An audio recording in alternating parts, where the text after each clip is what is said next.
Hey guys, and welcome to the Working Money Channel. So more CBDC development, this time in South Africa. This coming from DJ Peter Vass here on Twitter. South Africa's central bank begins preliminary trials for retail CBDCs. South Africa is the latest country to begin exploring the possibility of creating its own sovereign digital currency. This according to a release issued on Tuesday. The South African Reserve Bank has begun preliminary feasibility studies about the desirability and appropriateness of a retail central bank digital currency. As part of its announcement, the SARB, or SARB, defined a retail CBDC as a cash complementary sovereign digital currency issued by the central bank suitable for electronic payments. It's sounding like a lot of these laggard countries are calling them cash complementary, trying not to scare their citizens, I suppose, by saying, look, we're taking away your cash and all you're going to use is this. Cash complementary. I don't know if we heard that in China necessarily, but I know in the United States, Jerome Powell, when he was talking about a CBDC, he said that it would be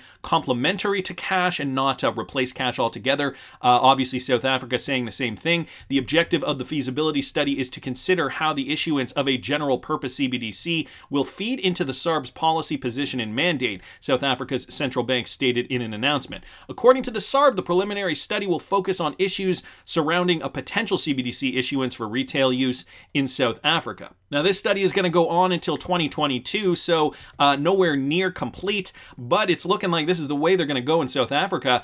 Here's a quote, guys. The feasibility study will include practical experimentation across different emerging technology platforms, taking into account a variety of factors, including policy, regulatory, security, and risk management implications. You know, another thing that people probably don't think about is removing cash would actually be more environmentally friendly. Think of all the resources it takes to print bills, whether it's a paper bill or one of those kind of half plastic bills that they use these days in some countries, especially when it comes to those plasticky bills.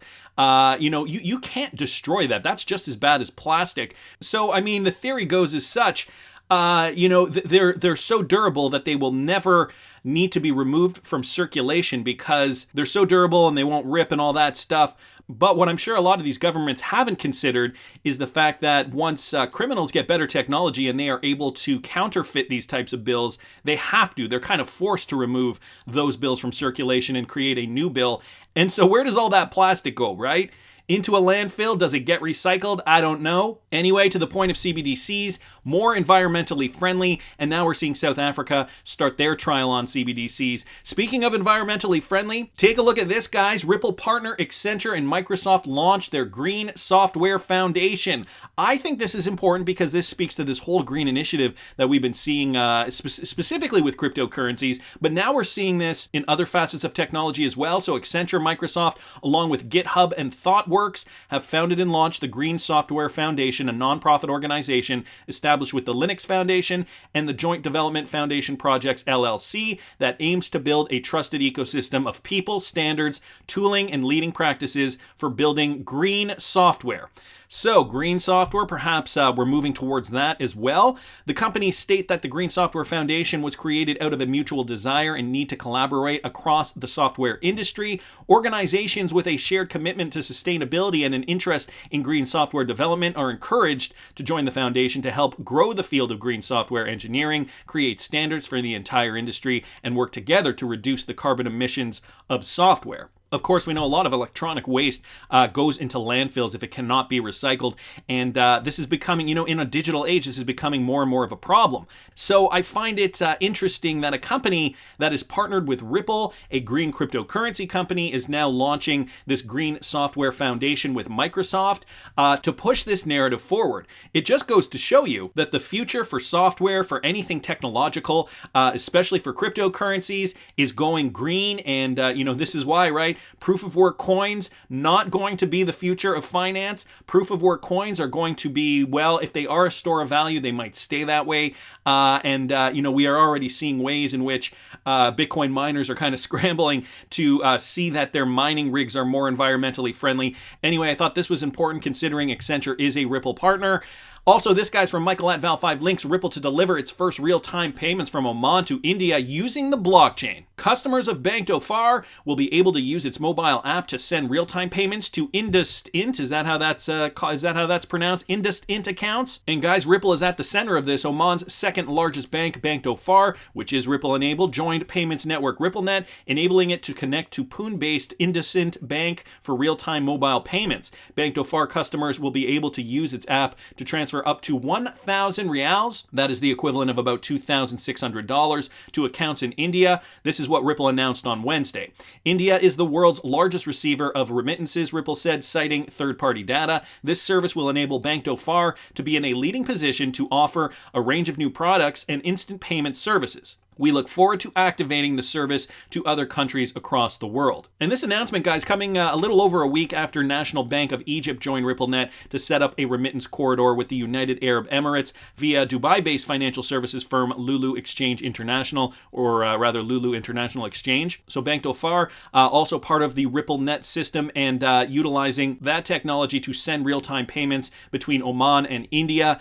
Great news there, especially since we know that remittances are huge in India. So those real-time, affordable cross-border payments that are also quick, very important for that region of the world. And coming back to the United States, guys, this from XRP Crypto Wolf.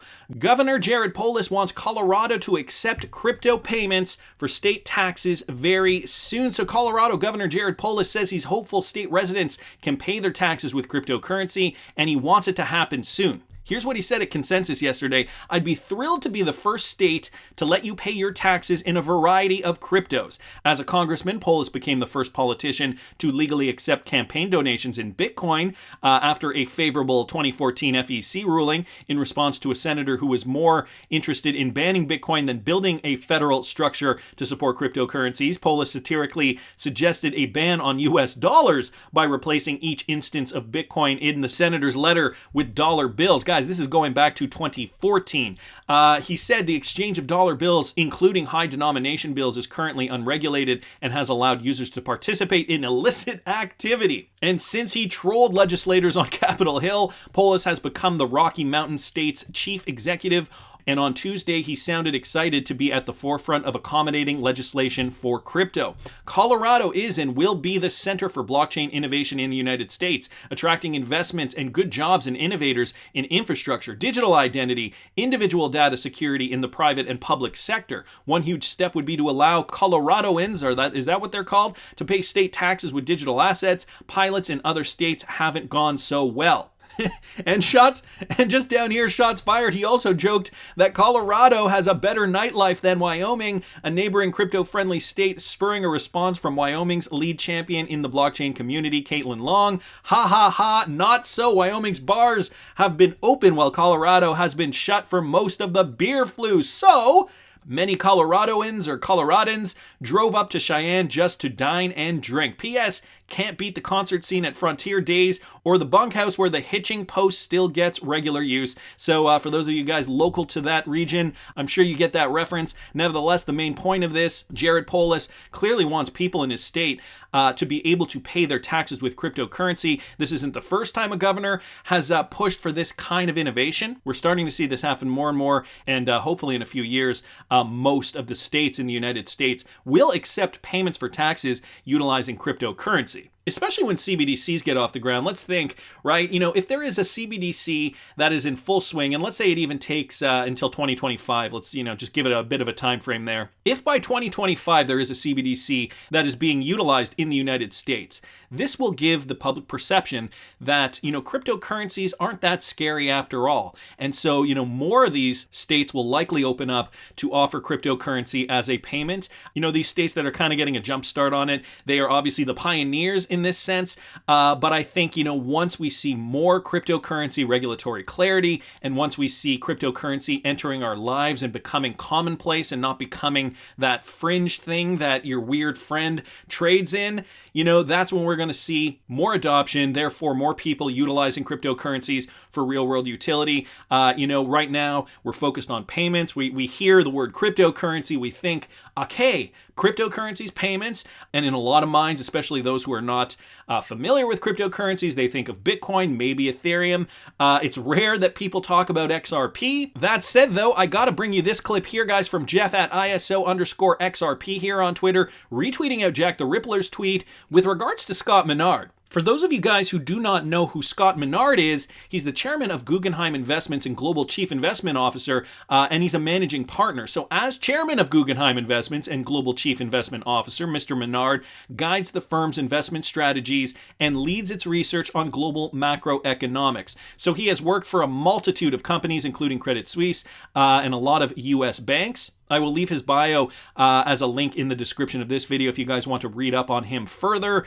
Part of this, though, that I wanted to just make a point about was this down here. Mr. Menard is an advisor to the Organization for Economic Cooperation and Development, the OECD, on long-term investments, is a contributing member of the World Economic Forum and their Global Agenda Council on the Arctic. So he has ties, guys, with the World Economic Forum, not to mention decades of experience working for some of these major financial institutions. Need I remind you, and I feel like I'm bringing this up more often than not these days, Ripple is listed on the World Economic Forum's website. Okay, Ripple is a provider of global real-time settlement and contributes updates to the open source software through GitHub and works to promote the network. Its website helps customers and companies use the network and helps developers build Ripple applications. These guys have been eyeing Ripple since the beginning, and we know the World Economic Forum also has this mandate, this clean green initiative, right? So Accenture, a Ripple partner, green initiative with Microsoft. We see this guy, Scott Menard, has ties with the World Economic Forum, which brings us to this clip here, guys, from CNBC. Let me play you this. Do you think it's going to be Bitcoin or Ethereum, or Bitcoin and Ethereum? How does it ultimately play out? You know, that's a tough question. I think Bitcoin and Ethereum will survive. But let's go back to the internet bubble. AOL was the absolute winner. And nobody questioned that. They were the leader. Yahoo was the winner. And so then Google came along, and other players came along. And so I think what we're going to find out is there's going to be some new crypto that comes along, which can overcome some of the issues that we're facing right now with the cost of mining, all the carbon production. And issues like that, and it'll be a superior form of crypto, and I think that will become the dominant crypto. A new crypto will come along, or will it be a crypto that has been there this entire time? Something that doesn't rely on the mining costs, something that is essentially a Bitcoin 2.0? Could he be talking about XRP? Well, he does have connections with the World Economic Forum, who we know already is a proponent of Ripple and XRP. The future is looking green in the cryptocurrency world, folks, and so I'm optimistic that I've chosen the right coin. Real world use cases only. That's just my opinion, but I want to hear what you guys think. Please subscribe to the channel if you haven't already. Like the video if you like the content I'm providing. I always love hearing your comments. See you in the next one, guys.